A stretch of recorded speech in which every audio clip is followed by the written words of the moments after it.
읽겠습니다. 27절 유다의 왕 아사랴 제52년에 르말랴의 아들 베가가 이스라엘 왕이 되어 사마리아에서 20년간 다스리며 여호와께서 보시기에 악을 행하여 이스라엘로 범죄하게 한 느밧의 아들 여로보암의 죄에서 떠나지 아니하였더라. 남쪽의 왕은 계속 아사랴 왕이죠. 아사랴 왕. 북쪽은 그동안에 왕이 지금 5번째 바뀝니다.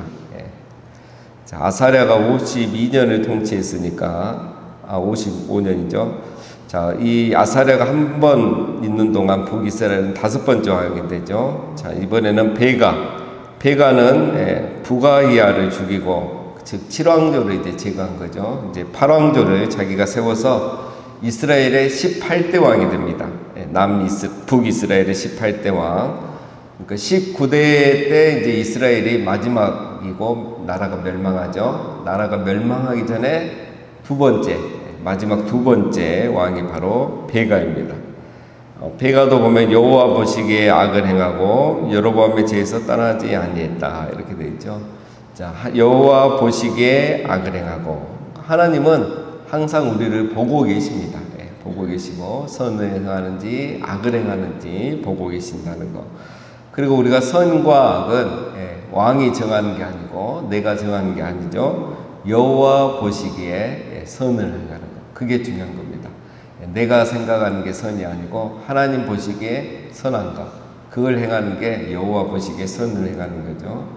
하나님은 항상 이렇게 우리가 여호와 보시기에 선을 행하는지 악을 행하는지 지켜보고 계시고 그게 바로 그 인생을 평가하고 그거에 따라서 결과가 달라지는 거죠. 내가 아무리 선을 행해도 여호와 보시기에 그게 선이 아니면 소용이 없는 겁니다.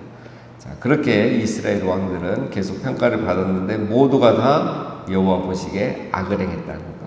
자, 29절 이스라엘 왕 베가 때에 아스루 왕 디글랏 빌레셀이 와서 이용과 아벨벤 마가와 야노아와 게데스와 하솔과 길르앗과 갈릴리와 납달리 온 땅을 점령하고 그 백성을 사로잡아 아수르로 옮겼더라. 자, 이 베가 때에 있었던 일이죠. 아스루 왕 디글랏 빌레셀 앞에서도 나왔었죠. 이 사람이 이 29절에 나오는 여러 지명들, 이 지역들, 북이스라엘의 여러 지역을 정복한 겁니다. 그리고 그곳에 있는 백성들을 포로로 잡아간 거예요. 그러니까 이스라엘이 아수르에게 멸망하잖아요. 근데 이 아수르에게 한 번만에 딱 멸망한 게 아니에요. 벌써 베가 때부터 멸망의 징조가 있었죠. 남유다는 바벨론에게 멸망하는데 3차의 공격을 받죠. 1차, 2차 공격을 받았음에도 남유다가 이렇게 정신 안 차리고 회개 안 하고 자꾸 애굽을 의지하다가 결국 3차에 완전히 멸망하게 된 거죠. 자, 북이스라엘도 이렇습니다. 이미 18대 왕 때부터 일부를 점령당했고 백성들이 포로로 잡혀간 거죠. 자, 이렇게 북이스라엘의 정세가 굉장히 불안할 때입니다. 자, 이렇게 정세가 불안한데 그 북이스라엘이 베가가 남유다를 공격을 또 해요. 보면 이제 오늘 이제 본문하고 연결된 이사야 본문입니다. 그러니까 자기 나라가 북이스라엘이 북쪽에 있는 아수르가 이렇게 남쪽으로 내려오면서 자꾸 공격을 하고 또 이 동쪽의 일부를 이렇게 빼앗았잖아요. 그런데 이런 와중에 이제 그 베가가 남쪽 유다를 공격을 한 적이 있습니다. 여러분 그때 나온 본문이 뭐냐면 이제 오늘 내일 계속 반복되는데요. 그 보라 처녀가 잉태하여 아들을 낳으리니. 자, 이 본문이 이제 그 다음 시대에 연결이 돼서 나옵니다. 이 베가가 멸망하는 이유가 크게 두 가지입니다. 첫 번째는 방금 나왔던 것처럼 여호와 보시기에 악을 행하며 여로보암의 죄에서 떠나지 않냐고 우상 숭배를 했던 거죠. 그 다음에 이제 두 번째 제가 뭐냐면 이 유다를 공격하는 겁니다. 이 베가가 얼마나 또 못했냐면 이 남유다가 그 당시 이제 왕이 아하스 왕이죠. 자기 말을 듣지 않으니까 이 남유다를 공격해요. 왜 이렇게 공격을 하게 됐냐면 북쪽에서 아수르라는 나라가 남하를 하죠. 그래서 벌써 몇 개 지역을 빼었었잖아요. 그러니까 이제 이 베가가 머리를 씁니다. 계속 나왔던 아람이란 나라가 있었죠. 이 아람이란 나라와 연합해서 아수르를 대항하려고요. 그런데 이제 좀 힘이 약해요. 부족하니까 남유다에게 요청을 합니다. 우리 세 나라가 함께 이 아수르를 공격해서 아수르의 남하 정책을 우리가 막자, 이렇게 제안을 해요. 그런데 이제 이 아하스 왕이 보니까 아니 꼭 그럴 필요는 없는 것 같아요. 그럴 필요는 없는 것 같고 어차피 아수르가 지금 대세고 제국이 되는데 그냥 적당하게 평화를 맺어가는 게 낫지 않느냐 해서 협조를 안 합니다. 그러니까 이 베가가 화가 나가지고 아람이란 나라와 공격해서 연합해서 남유다를 공격합니다. 자, 이때 배경이 되는 말씀이 여러분 이사야 7장 8장이에요. 그래서 하나님이 이사야 선지자를 이제 보내주셔서 아하스 왕에게 겁먹지 말라 이런 얘기를 하죠. 왜냐하면 벌써 베가가 아람과 연합해서 남유다를 공격했지만 이기지 못하지 않았느냐. 공격은 했지만 이기지 못하지 않았느냐. 하나님이 너희를 도와주고 지켜주니까 너희들이 걱정하지 말아라. 이렇게 하면서 하나님이 놀라운 예언의 말씀을 주십니다. 북이스라엘과 아람이란 나라가 남유다를 공격하지만 그들은 두 부직갱이 같은 그런 그루터기에 불과하니까, 즉 말이야 무슨 말이냐면 지금 타다 남은 불실 있죠. 그게 곧 꺼지는 것처럼 두 나라는 곧 멸망하고 역사 속에 사라질 거야. 그 몇 년 안에 그렇게 될 거니까 너희가 아하스 왕이 그렇게 겁먹지 말고 하나님을 끝까지 의지해라 라는 겁니다. 그러면서 이제 주신 말씀이 우리가 잘 아는 이사야 7장 14절, 보라 주께서 친히 징조를 너희에게 주실 것이라. 보라 처녀가 잉태하여 아들을 낳을 것이요 그의 이름을 임마누엘이라 하리라. 그러면서 뭐라 하십니까? 그 아이가 태어나서 이제 악을 버리고 선을 택할 줄 알 때가 되면, 대저 이 아이가 악을 버리며 선을 택할 줄 알기 전에 너가 미워하는 두 왕, 북이스라엘 베가 왕, 아람 왕이 땅에서 황폐하게 되리라. 그러니까 봐라, 이제 한 아이가 태어날 건데 너희들이 다 아는 사람의 한 여인이 이제 아이를 낳을 것이다. 이때는 처녀란 말이 없습니다. 한 여인이라고 되어 있어요. 이 여인이 아이를 낳을 것인데 그 아이가 유치원 가기 전에 이 두 나라가 멸망할 거야. 그러니까 걱정하지 마. 이렇게 아하스에게 말했죠. 그리고 8장에 가면 또 예언을 해주십니다. 이사야에게 너는 이제 큰 서판에 이제 쓰라가죠. 하나님께서 약속하실 거니까 서판에 써놔라 하면서 뭐라냐면 거기에 뭐라고 쓰냐면 마헬살랄 하스바스라 하스라 합니다. 이게 무슨 뜻이냐면 이제 나중에 또 뒤에 나오는데요. 이 뜻이 뭐냐면 신속하게 약탄물을, 급속하게 노획물을. 자, 이게 무슨 말이냐면 이제 뒤에 이렇게 얘기합니다. 이제 이사야에게 이제 결혼해서 이제 나중에 아이를 낳을 거라 그럽니다. 그러면 그 아이의 이름을 뭐라 그러냐면 바로 이 방금 서판에 썼던 마엘살랄 바스하스라고 이렇게 이름을 지으라 그래요. 그러면서 하나님 또 예언의 말씀 주죠. 7장하고 비슷한 거. 이 아이가 내 아빠 내 엄마라고 부를 줄 알기 전에 다메섹의 재물과 사마리아의 재물, 즉 아람과 북이스라엘의 노략물이 아수르 왕 앞에 옮겨질 것이라. 이 두 나라가 너희 거 가져간 거 결국은 다 아수르에게 빼앗길 것이다. 이 말은 아수르에게 이 두 나라가 멸망할 것이다. 언제? 너가 아이들을 낳으면 그 아이가 엄마 아빠 부르기 전에, 우리로 말하면 유치원 가기 전에. 똑같은 예언을 7장 8장에서 이렇게 합니다. 그러니까 우리가 아는 이 말씀이 바로 오늘 본문, 내일 본문하고 연결이 돼서 나오는 말씀이에요. 자, 그래서 하나님께서 이제 이렇게까지 약속을 하면서 설득을 하는데 과연 아하스 왕은 어떻게 했을까? 자, 이거는 이제 내일 아침에 우리가 또 살펴보겠습니다. 자, 이 역사가 지금 이렇게 흘러가고 있다는 거, 큰 그림을 이제 그리시면 돼요. 북이스라엘이 아수르가 북이스라엘을 지금 공격하고 일부 지역을 빼앗았고, 그래서 베가와 이 북이스라엘과 아람이라는 또 다른 나라가 연합해서 남유다를 공격하죠. 이유는 함께 아수르를 공격하자 했는데 공격하지 않아서. 그래서 지금 그런 상황에서 하나님은 이제 아하스 왕에게 뭐라 하냐면 너희 아수르를 의지하지 말아라.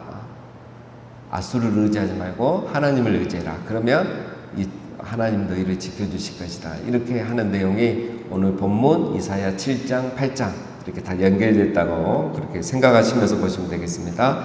자, 30절. 우시아의 아들 요담 제20년에 엘라의 아들 호세아가 반역하여 르말라의 아들 베가를 쳐서 죽이고 대신하여 왕이 되니라. 베가의 남은 사적과 그가 행한 모든 일은 이스라엘 왕 역대지략에 기록되니라. 자, 북이스라엘의 18대 왕도 마지막 왕 호세아의 반역으로 죽게 되죠. 그래서 이 호세아가 바로 북이스라엘의 이제 마지막 19대 왕으로 마지막을 마치게 됩니다. 그래서 하나님이 아하스 왕에게 말씀하신 대로 북이스라엘이 이제 호세아 때 멸망한대요. 호세아에게도 그래도 기회를 주십니다. 무려 9년을 다스립니다. 호세아 9년, 주전 722년에 이 북이스라엘은 아수르란 나라에서 이제 멸망하게 되는 거죠. 자, 이런 북이스라엘은 왜 멸망하게 되는가? 이때 이제 예언했던 선지자가 누구냐면 우리가 잘 아는 호세아 선지자입니다. 호세아 8장 1절에 뭐라고 되어 있냐면 원수가 독수리처럼 여호와의 집에 덮치리니 이는 그들이 내 언약을 어기며 내 율법을 범함이로다. 이스라엘이 이미 선을 버렸으니 원수가 그를 따를 것이다. 북이스라엘이 19대 왕이 되도록 어떻게 했습니까? 그들이 언약을 어기고 율법을 지키지 않았다. 그래서 원수가 독수리처럼 여호와의 집에 덮칠 것이다. 이 말은 북이스라엘이 말입니다. 원수와 독수리는 북이스라엘이 이제 여호와의 집, 북이스라엘 아수르죠. 죄송합니다. 원수와 독수리는 아수르가 북이스라엘을 덮칠 것이다. 이렇게 돼요.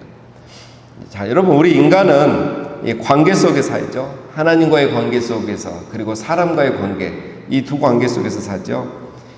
그래서 이 관계를 잘해야 됩니다. 그래서 사람과의 관계를 잘해야 우리가 사람을 통해서 복을 받죠. 사람과의 관계는 뭡니까, 여러분? 약속을 잘 지켜야 되잖아요. 예. 하나님과의 관계는 뭡니까? 언약이죠. 이 언약의 말씀, 율법을 잘 지켜야 복을 받아요.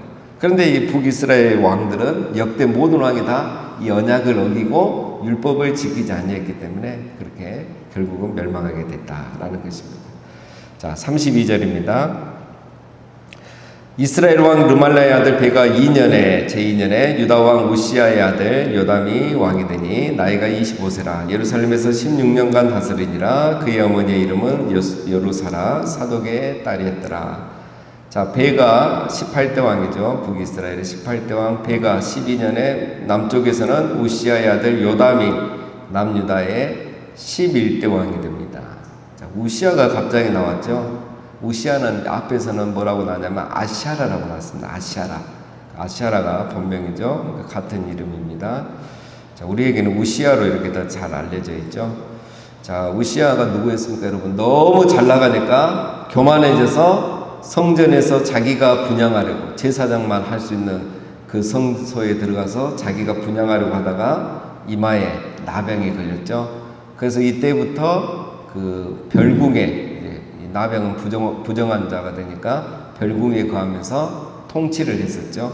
그때 이제 왕이 누구였냐면 이 왕자 그의 아들 요담이 이제 섭정을 합니다. 아버지는 별궁에서 다스리고 이 아들 요담이 이제 왕궁에서 다스리더라. 이제 우리 앞에 나왔습니다. 그래서 16년을 다스렸다고 했는데 10년 정도는 이제 섭정을 하고 한 6년 정도는 이 요담이 단독 통치를 했습니다. 자, 요담은 어떤 왕이겠습니까? 어머니가 사독의 딸 여루사라 이렇게 쓰니까 선한 왕으로 이렇게 보면 되겠습니다. 자, 34절. 요담이 그의 아버지 우시아의 모든 행위대로 여호와 보시기에 정직히 행하였으나 오직 산당을 제거하지 아니하였으므로 백성이 여전히 그 산당에서 제사를 드리며 분향하였더라. 요담이 여호와의 성전의 윗문을 건축하니라. 요담의 남은 사적과 그가 행한 모든 일은 유다 왕 역대 지략에 기록되지 아니하였느냐. 자, 요담도 여호와 보시기에 정직히 행하였으나 산당을 제거하지 않았습니다. 그래서 산당은 이제 이 백성들이 이 산당에서 제사를 계속 드리고 분향을 했다는 거죠. 자, 이 산당에 대해서는 여러 번 말씀드렸습니다. 예. 이게 뭐 중앙 성전, 솔로몬 성전이 생기기 전까지는 이제 산당에서 예배를 드리는 게 허용이 됐지만 성전이 건축된 이후에는 산당 예배는 허용이 되는 게 아니죠. 율법에서 내가 정한 그곳에서 예배를 드리라겠죠. 그래서 이제 성전 제사만 드려야 되는데 이제 이걸 못 하는 거예요, 왕들이 다. 왜냐하면 백성들이 계속 해왔잖아요. 사울 시대, 사사 시대, 여호수아 시대, 사사 시대, 사무엘 시대, 그리고 사울 시대, 다윗 시대 다 이렇게 왔기 때문에 이걸 쉽게 못 버리는 겁니다. 그리고 이런 굉장히 또 이걸 없앴다거나 여론도 좋아지지 않고, 그래서 이게 늘 문제가 되는 거죠. 그래서 남유다의 왕 중에도 이걸 제거한 왕은 2명밖에 없었다. 자, 그렇게 아시면 되겠고, 그래서 이제 이 율법을 이제 정확하게 못 지키는 거예요. 이게 이제 다 문제예요. 정확하게 지켜야 되는데 이제 산당 제사는 허용하는 거죠. 자, 계속 반복된 내용이고 마지막 37절. 그때 여호와께서 비로소 아람 왕 르신과 르말라의 아들 베가를 보내어 유다를 치게 하셨더라. 요담이 그의 조상들과 함께 자매 그의 조상 다윗성의 조상들과 함께 장사되고 그 아들 아하스가 대신하여 왕이 되니라. 자, 이제 나오죠. 이 37절에 보면 그때에 요람 왕 시대에 아람과 북이스라엘 베가가 연합해서 유다를 치겠다는 거예요. 그러니까 요람 때부터 이제 이 전쟁이 있었다는 거죠. 그리고 그 전쟁이 이제 아하스 시대까지 계속 되는 겁니다.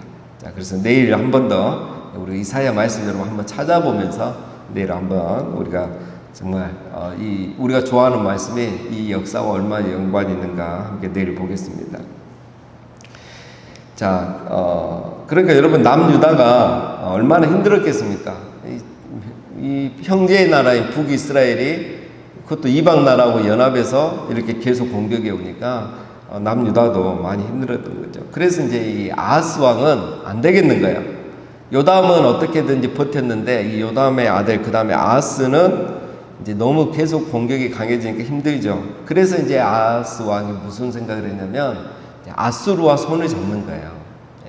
이 세 나라가 연합해서 아수르를 공격하자겠는데 남유다 아하스 왕은 그렇게 하지 않고 오히려 아수르에게 조공을 바치고 아수르를 의지하는 거죠.